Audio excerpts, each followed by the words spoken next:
Hello student, आज मैं बात करती हूँ एनसीएफ 2005 की, जो सीटेट के लिए ही नहीं बल्कि यूपीटेट और एसटेट के लिए भी महत्वपूर्ण है। सीटेट में लगभग कम से कम इसके 15 क्वेश्चन आएंगे, तो आपको इस वीडियो से 10 क्वेश्चन तो कवर होने ही हैं। तो बहुत ही इम्पोर्टेंट ये टॉपिक है और ये वीडियो भी बहुत इम्पोर्टेंट है, इसको मिस मत करना, पूरा वॉच करना इसको।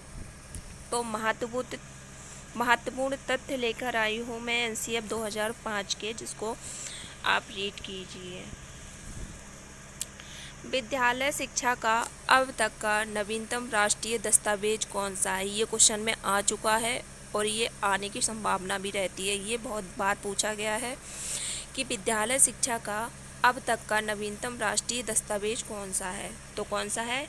एनसीएफ 2005। आपको आंसर करना है एनसीएफ 2005। ये एनसीएफ के जितने भी ये क्वेश्चन बनाकर लाई हूँ मैं, ये आपके लिए बहुत ही ज़्यादा इम्पोर्टेंट है। इसको देखकर ज़रूर जाना, सीटेट के एग्ज़ाम में आपको बहुत ज़्यादा हेल्प मिलेगी। दूसरे क्वेश्चन की बात करते हैं। तो दूसरा क्वेश्चन है, किस मंत्रालय की पहल पर एनसीएफ 2005 तैयार किया गया था? ये भी क्वेश्चन हमारा आता है और बच्चे बहुत ज़्यादा गलत करते हैं क्योंकि उनको पता ही नहीं होता है। तो आप इसको याद कर लेना और अगर जो भी आपको याद नहीं है उसको नोट डाउन करते हुए चलना, अपने नोट्स अपने हाथ से बनाते हुए चलना। किस मंत्रालय की पहल पर एनसीएफ 2005 तैयार किया गया था? तो मानव संसाधन विकास मंत्रालय के द्वारा एनसीएफ 2005 तैयार किया गया था। आप लोग याद रखना इसको। बात करते हैं क्वेश्चन नंबर 3 की। किसकी अध्यक्षता में विद्वानों ने एनसीएफ 2005 तैयार किया था? तो आपको ये भी क्वेश्चन आपको याद रखना है क्योंकि ये कई बार आया है एग्ज़ाम में और पीवाईक्यू में ये आपको ज़रूर देखने को मिलेगा जब आप पीवाईक्यू सॉल्व करेंगे। आप कमेंट बॉक्स में कमेंट करना कि आपको पीवाईक्यू की भी ज़रूरत है, तो मैं आपको वो भी अवेलेबल करा दूँगी। तो इसका आंसर है प्रोफेसर यशपाल। किसकी अध्यक्षता में विद्वानों ने एनसीएफ 2005 तैयार किया था? तो प्रोफेसर यशपाल। चलिए बात करते हैं नेक्स्ट क्वेश्चन की। एनसीएफ 2005 का प्रमुख सूत्र क्या है? तो ये आपको बहुत ही ज़्यादा, ये सबसे ज़्यादा महत्वपूर्ण क्वेश्चन है, ये कई बार रिपीट हुआ है। एनसीएफ 2005 का प्रमुख सूत्र क्या है? तो बिना भार के अधिगम, लर्निंग विदाउट बर्डन। मतलब बच्चे पर कोई भार नहीं देना, बोझ नहीं देना, उसको बिना भार के शिक्षा देनी है हमें। तो बच्चे महत्वपूर्ण हैं इसमें। तो चलिए बात करते हैं क्वेश्चन नंबर नेक्स्ट की। एनसीएफ 2005 का प्रारंभ रविंद्रनाथ टैगोर के किस निबंध से हुआ था? ये भी पूछा गया क्वेश्चन है। जो भी ज़्यादा महत्वपूर्ण क्वेश्चन है मैं आपके लिए लाई हूँ और 100% इसमें से 10 क्वेश्चन तो आपके फंसने ही फंसने हैं। तो इसको मिस मत कीजिए क्योंकि एनसीएफ 2005 बहुत ही महत्वपूर्ण है, सीटेट के लिए तो बहुत ही ज़्यादा है। तो एनसीएफ 2005 का प्रारंभ रविंद्रनाथ टैगोर के किस निबंध से होती है? तो सभ्यता और प्रगति। इसका आंसर है सभ्यता और प्रगति। चलिए बात करते हैं क्वेश्चन नंबर नेक्स्ट की। एनसीएफ 2005 में किस पर बल दिया गया था? तो शांति के लिए शिक्षा पर बल दिया गया था कि शांति के लिए शिक्षा। एनसीएफ 2005 पर बल इसीलिए दिया गया था, शांति के लिए शिक्षा। तो चलिए बात करते हैं क्वेश्चन नंबर नेक्स्ट की। ये मैं टॉपिक बाय टॉपिक ला रही हूँ आपके लिए वीडियो और ये मैं क्वेश्चन के फॉर्म में लेकर आई हूँ एनसीएफ, जिससे आपको बहुत ही आसानी होगी याद करने में। आप पर कोई बोझ भी नहीं पड़ेगा, प्रेशर भी नहीं पड़ेगा और आपको याद भी हो जाएंगे। एनसीएफ 2005 में क्या बताया गया है? ये क्वेश्चन पूछा जाता है कि एनसीएफ 2005 में क्या बताया गया है और आपको याद भी होना चाहिए। तो सपनों के भारत को धरातल पर उतारने की युक्ति, सपनों के भारत को धरातल पर उतारने की युक्ति बताया गया है। चलिए बात करते हैं क्वेश्चन नंबर नेक्स्ट की।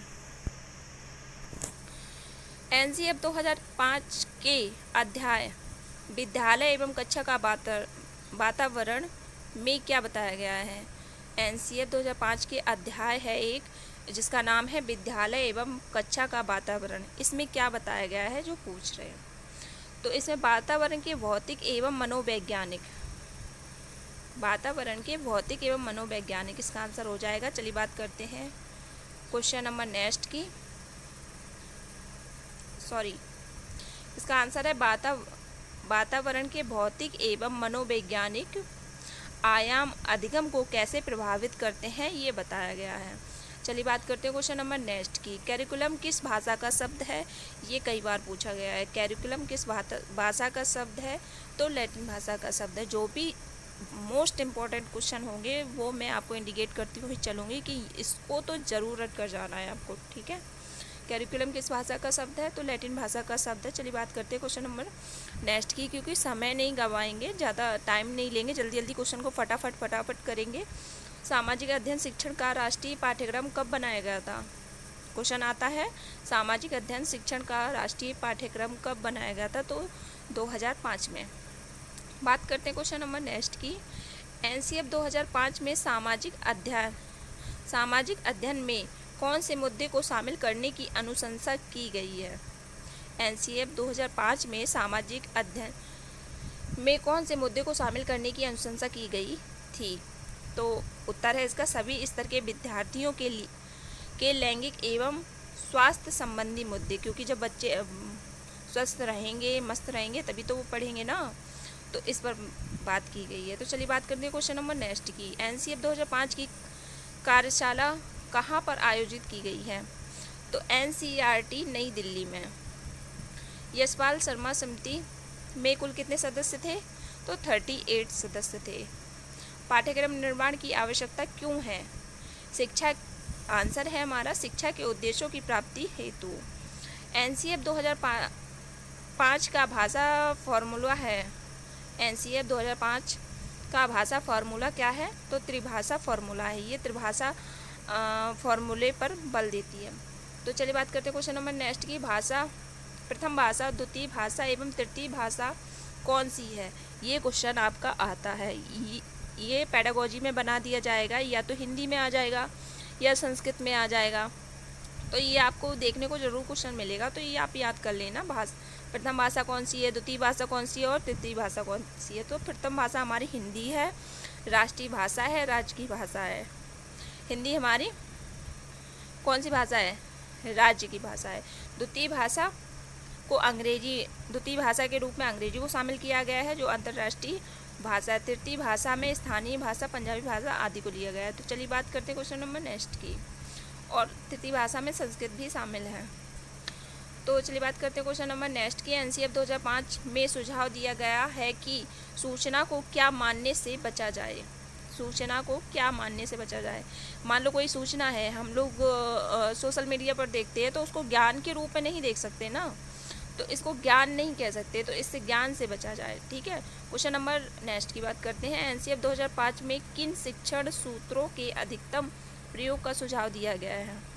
तो ज्ञात से अज्ञात की ओर और मूर्त से अमूर्त की ओर। पहले हम उसको मूर्त चीज़ें बच्चे को दिखाएंगे, क्योंकि बच्चा छोटा होता है, तो उसको पहले मूर्त चीज़ें दिखाएंगे, उसके बाद हम अमूर्त दिखाएंगे, मूर्त से अमूर्त की ओर ले जाएंगे।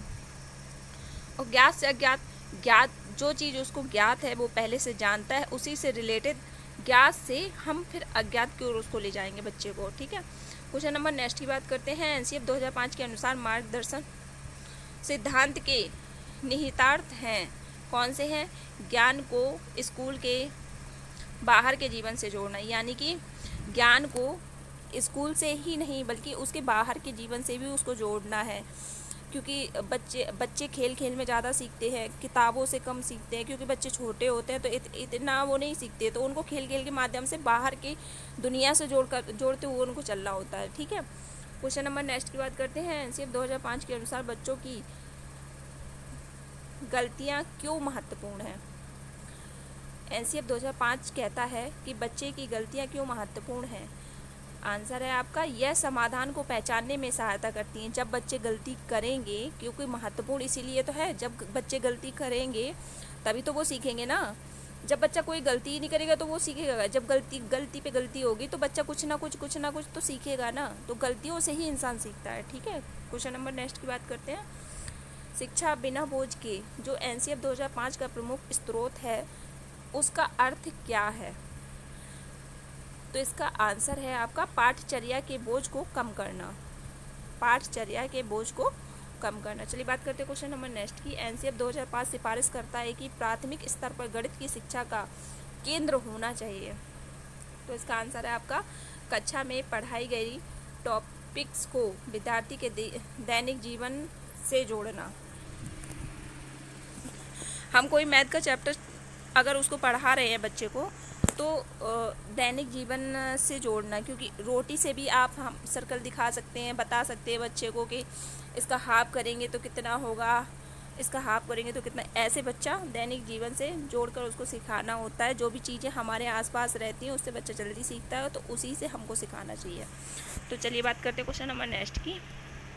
एनसीएफ 2005 में गणित शिक्षण के बारे में बताया गया कि गणित शिक्षण महत्वाकांक्षी, सुगमता और महत्वपूर्ण होना चाहिए।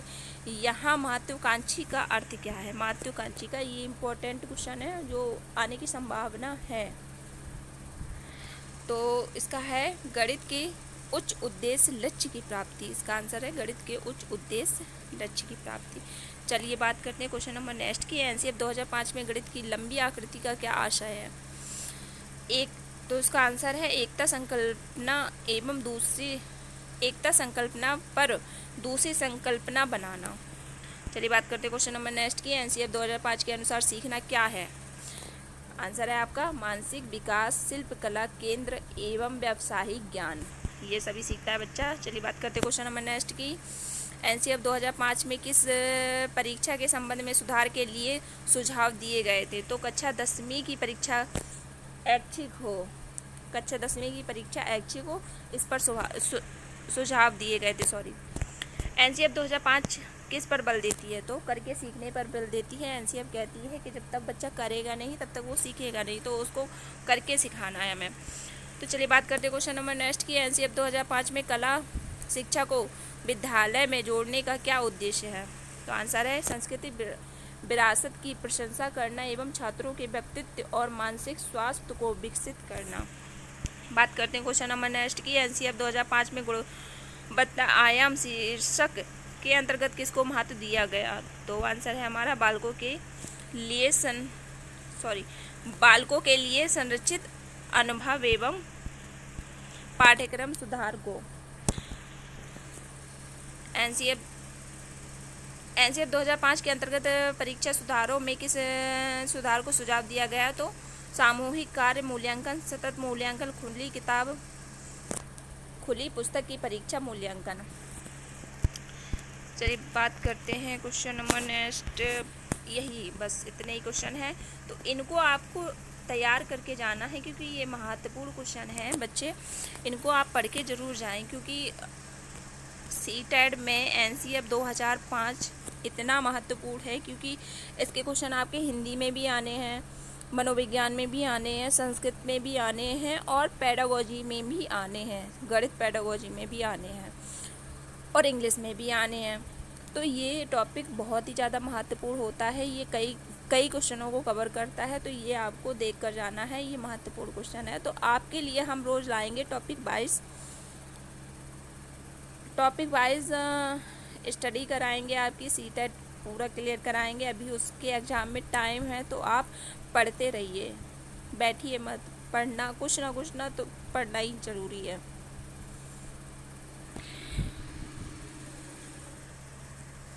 मेरा थोड़ा गला ख़राब है तो इस वजह से थोड़ी आवाज़ डिस्टर्ब हो रही है, उसके लिए क्षमा मांगती हूँ।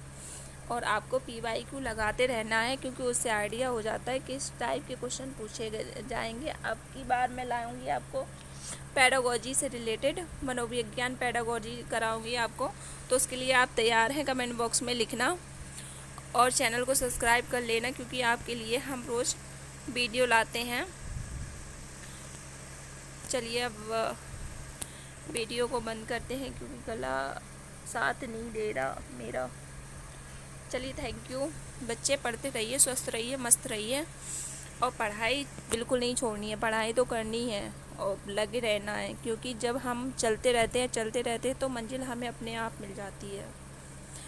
मंजिल जब हम चलते हैं ना तो हमारे रास्ते में कई रुकावटें आती हैं, क्योंकि मैं उन रुकावटों से गुजरी हूँ ना, मैं जानती हूँ कई रुकावटें आएंगी, लेकिन आपको उसको सबको पार करना है, एक साइड रखना है उसको और अपनी पढ़ाई पर फोकस करना है क्योंकि पढ़ाई एक ऐसी है जो हमारा साथ जीवन भर देती है और कोई नहीं देगा। पढ़ते रहिए, मस्त रहिए।